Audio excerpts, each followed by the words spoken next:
నమస్తే, నేను అంకిత.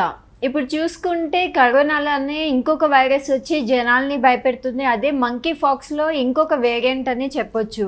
అయితే మన పక్క దేశాలైన బంగ్లాదేశ్, పాకిస్తాన్ కూడా ఇప్పుడు ఈ వ్యాధి సోకిందని చాలా వరకు న్యూస్ అయితే వస్తుంది. మనకి ఇప్పుడు హైదరాబాద్లో చూసుకుంటే గాంధీ హాస్పిటల్లో కూడా కొన్ని స్పెషల్ వార్డ్స్ అయితే దానికోసం కేటాయించారు. సో దీనిపైన డిస్కస్ చేయడానికి నాతో పాటు సీనియర్ జర్నలిస్ట్ సివిఎస్ సార్ ఉన్నారు. ఆయనతో మాట్లాడదాం. Hi sir. హలో సార్, ఇప్పుడు మంకీ ఫాక్స్లో వేరియంట్ వచ్చి అందరినీ భయపెడుతుంది. ఇది చాలా డేంజరస్ అని కూడా తెలుస్తుంది మనకి. సో ఇప్పుడు చూస్తే హైదరాబాద్లో కూడా గాంధీ హాస్పిటల్లో స్పెషల్ వార్డ్స్ కూడా మనకి కేటాయించడం తెలుస్తుంది. సో అసలు లాక్డౌన్ మళ్ళీ తప్పదు అనేది ఒక డౌట్ అయితే అందరికీ వచ్చేసింది. సో ఎలాంటి జాగ్రత్తలు తీసుకోవాలి? నిజంగా లాక్డౌన్ వస్తుందా? ఇప్పుడు ఒకవేళ కనుక లాక్డౌన్ పెట్టకుండా ఇలానే కనుక కంటిన్యూ అయితే భారతదేశంలో హెల్త్ ఎమర్జెన్సీని ప్రకటించినటువంటి ప్రస్తుత సందర్భంలో ఒకవేళ దాటిపోయింది అనుకో, ఎంఫాక్స్ అంటున్నారు, ఎంఫాక్స్ 1, ఎంఫాక్స్ 2 అని చెప్పి ఏదో అంటున్నారు. అంతకుముందు వచ్చింది మంకీ ఫాక్స్ అనేది, ఇది మెయిన్ ఆఫ్రికా కంట్రీస్ నుంచి వచ్చింది అని చెప్పి చెప్తున్నారు. దాని లక్షణాలను కనుక చూస్తే కనుక ఈ మధ్య ఫోటోలు సోషల్ మీడియాలో వైరల్ అవుతున్నాయి.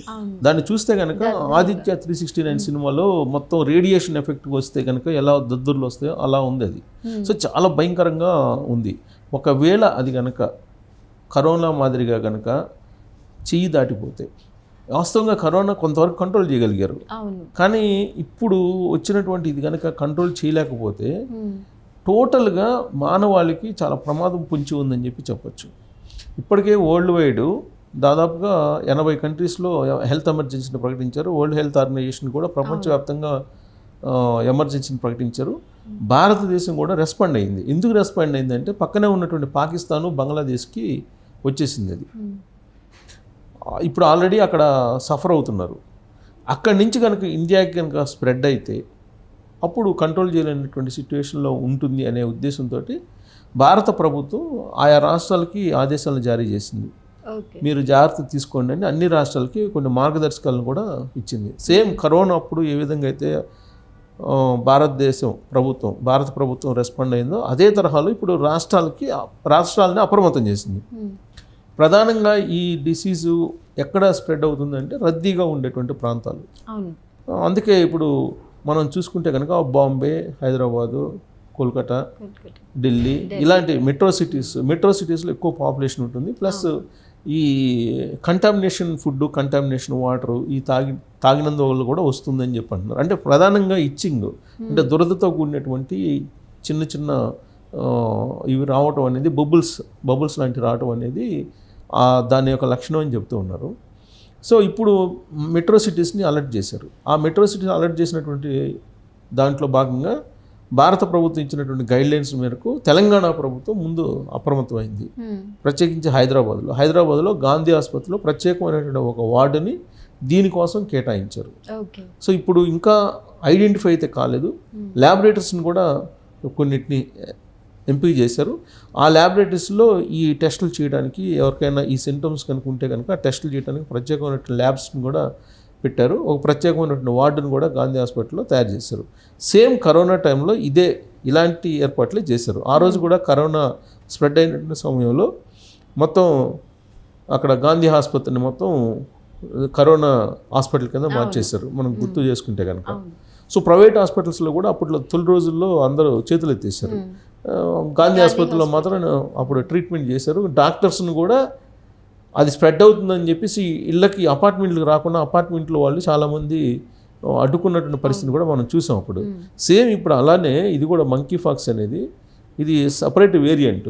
మంకీ ఫాక్స్ అనేది గతంలో వచ్చింది, కానీ ఆ మంకీ ఫాక్స్కి అయితే వ్యాక్సిన్ ఉంది. బట్ ఇప్పుడు వచ్చినటువంటి వేరియంట్కి వ్యాక్సిన్ లేదు అని చెప్పి అంటున్నారు. ఈవెన్ ట్రయల్స్లో ఉంది, ట్రయల్స్లో ఉన్నా కానీ ఇంకా అది ఫైనల్ కాలేదు వ్యాక్సిన్ అని చెప్పి అంటున్నారు. సరే, కొంతమంది ఏమంటున్నారంటే ఇది ఎంత వ్యాక్సిన్ అనేది కొంత ఈ మెడికల్ మాఫియా చేసేటువంటి పని, ఫార్మా మాఫియా క్రియేట్ చేసేసి భయపిస్తుంది, అక్కడ ఏమీ లేకపోయినా కానీ ఉన్నట్టు క్రియేట్ చేస్తుంది అనేటువంటి యాంగిల్లో కొంతమంది మాట్లాడుతున్నారు. బట్ పక్క దేశాలు చూస్తే, ఆఫ్రికా దేశాలు కనుక చూస్తే, ఇప్పుడు కాంగో దేశంలో అయితే అక్కడ మరణాల సంఖ్య చాలా ఎక్కువగా ఉందని చెప్పి చెప్తున్నారు. అంటే సోకినటువంటి వాళ్ళల్లో దాదాపు 20-30% మరణాలు ఉన్నాయని చెప్తున్నారు. అంటే ఇది మేజర్ అంటే డేంజరస్ వైరస్ అనుకోవాలి. 20-30% ఉన్నాయంటే వ్యాధి సోకినటువంటి వాళ్ళకి ఇది డేంజర్ సిచ్యువేషన్ అని చెప్పి అనుకోవాలి. డేంజర్ బెల్స్ మోగుతున్నాయని చెప్పి అనుకోవాలి. సరే, ఆఫ్రికా దేశాల నుంచి మనకు వస్తాయంటే ఇప్పుడు వరల్డే మొత్తం గ్లోబలైజేషన్లో మొత్తం ఒక గ్రామంగా ఉంది వరల్డ్ మొత్తం. ఇప్పుడు ఎక్కడో ఒక మారుమూల గ్రామంలో ఒక వైరస్ వస్తే అది మొత్తం ప్రపంచానికే స్ప్రెడ్ అయిపోతుంది. ఇప్పుడు మరి పాకిస్తాన్కి వచ్చింది, మన బోర్డర్ కంట్రీ కదా పాకిస్తాన్, అలాగే బంగ్లాదేశ్ మొన్నటిదాకా ఏంటి పరిస్థితి చూసాం మనం. సో బంగ్లాదేశ్లో స్ప్రెడ్ అయింది. రెండు దేశాల్లో ఆల్రెడీ కేసులు నమోదయ్యాయి. మన దేశంలో నమోదయ్యాయా లేదా అనేది ఇంకా ఫైనల్ కాల. మొత్తానికి ఆ సింటమ్స్ ఉన్న వాళ్ళు ఉన్నారా అంటే ఉన్నారని చెప్తున్నారు. ఇప్పుడు ఎక్కువ మన దేశంలో ఏంటి, అది మొత్తం బాగా స్ప్రెడ్ అయిన తర్వాత బయటకు వస్తుంది, అప్పుడు దాకా రాదు. దీన్ని గోప్యంగా ఉంచుతారు. తీరా అది ముదిరిపోయిన తర్వాత అప్పుడు బయటకు వస్తుంది. చేతులు కాలేక ఆకులు పట్టుకుంటారు అని చెప్పి అంటారు పెద్ద సామెతలు. అలాగే ఈ వ్యాధి రాకుండానే జాగ్రత్త పడాలి, కానీ వచ్చిన తర్వాత భారతదేశం లాంటి కంట్రీలో అదుపు చేయడం అనేది చాలా టఫ్. ఎందుకనంటే 140 కోట్ల మంది జనాభా ఉన్నటువంటి భారతదేశంలో చాలా టఫ్. ఒకసారి కంట్రోల్ తప్పిందంటే చాలా టఫ్. మనం కరోనా సమయంలో చూసాం కదా, గంగా నదిలో ఎన్ని సవాళ్ళు తేలినాయి. హైదరాబాద్లో ఎంతమంది చనిపోయారు, హైదరాబాద్లో కానీ ఇట్లా మెట్రో సిటీస్, విలేజెస్లో కరోనా చాలా తక్కువ వచ్చింది. కరోనా మనం చూసుకుంటే కనుక ఎక్కువ రద్దీగా ఉండేటువంటి ప్రాంతాలు, రద్దీగా ఉండేటువంటి ప్రదేశాల్లో మాత్రమే ఈ వైరస్లు అనేది ఎక్కువ సోకుతూ ఉన్నాయి. ఇప్పుడు ఈ వైరస్ కూడా ఎంపాక్స్ అనేటువంటి వైరస్ కూడా ఈ మేజర్ రద్దీగా ఉండేటువంటి ప్రాంతాల్లో తిరిగేటువంటి వాళ్ళకి అని చెప్పేసి వాళ్ళు చెప్తున్నారు. సో కొన్ని మార్గదర్శకాలు గైడ్లైన్స్ ఇస్తున్నారు, రాకుండా ఉండడానికి కొన్ని జాగ్రత్తలు చెప్తూ ఉన్నారు. బట్ ఆ జాగ్రత్తలు ఇప్పుడు పాటించట్లేదు. ఇప్పుడు కరోనా సమయంలో చెప్తే పాటించారు, తీరా అది పోయింది, కొంచెం బలహీనపడింది అనగానే మళ్ళీ యాస్టీస్కి వచ్చేసారు పబ్లిక్. భారతదేశంలోని కంట్రీలో అంతే ఉంటుంది. సో ఇప్పుడు కనుక జాగ్రత్త పడకపోతే అది కనుక స్ప్రెడ్ అయితే కనుక ఈవెన్ కరోనా అంటే అది ఒక రకమైన డెత్ ఉంది. అట్లీస్ట్ డెత్ అంటే ఓకే, అది ఎప్పటికైనా పోవాలి కాబట్టి అంతతో పోతే ఇబ్బంది ఏమీ లే.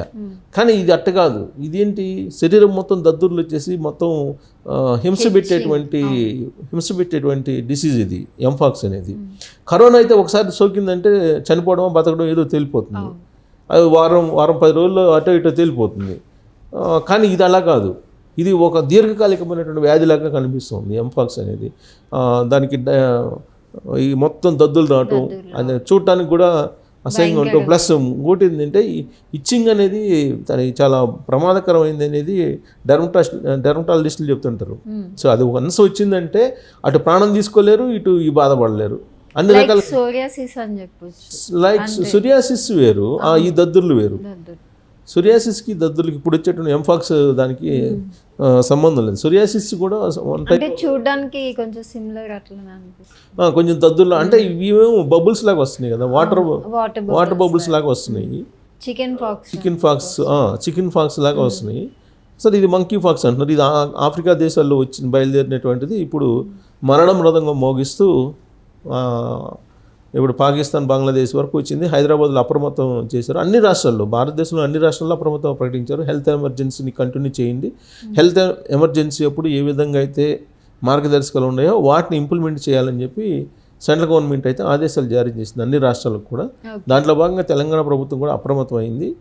బట్ అది చేయి దాటకుండా ఉంటే బెటర్. చేయి దాటకుండా ఉండాలని అంటే ఖచ్చితంగా లాక్డౌన్ అనేది తప్పనటువంటి పరిస్థితి. గతంలో అనుభవం ఉంది కాబట్టి కరోనా టైంలో ఇలానే కనుక అప్పుడు ఒకవేళ మంకీ ఫాక్స్ కనుక ఒక 10 మందికో 20 మందికో సోకితే వాళ్ళు కనుక జనాల్లోకి వచ్చేస్తే అది స్ప్రెడ్ అయిపోతే అది ఆగనటువంటి పరిస్థితి. సో కాబట్టి ఇది చాలా డేంజర్ కరోనా కంటే అనేది వైద్యులు కూడా చెప్తున్నారు. సో లాక్డౌన్ అనే మళ్ళీ ప్రస్తావన అలాంటి చర్చ నడుస్తుంది ఇప్పుడు. సో ప్రభుత్వాలు ఇప్పుడు కనుక హెల్త్ ఎమర్జెన్సీ పెట్టారు కాబట్టి సెంట్రల్ గవర్నమెంట్ కూడా రివ్యూ మీటింగ్ పెట్టుకుంది. రాష్ట్ర ప్రభుత్వాలకు మార్గదర్శకాలు జారీ చేసింది కాబట్టి ఒకవేళ ఇది కనుక చేదాటిపోతుంది అని అంటే కనుక ఇమీడియట్గా మళ్ళీ లాక్డౌన్ అనౌన్స్ చేసే పరిస్థితులు కూడా లేకపోలేదని చెప్పి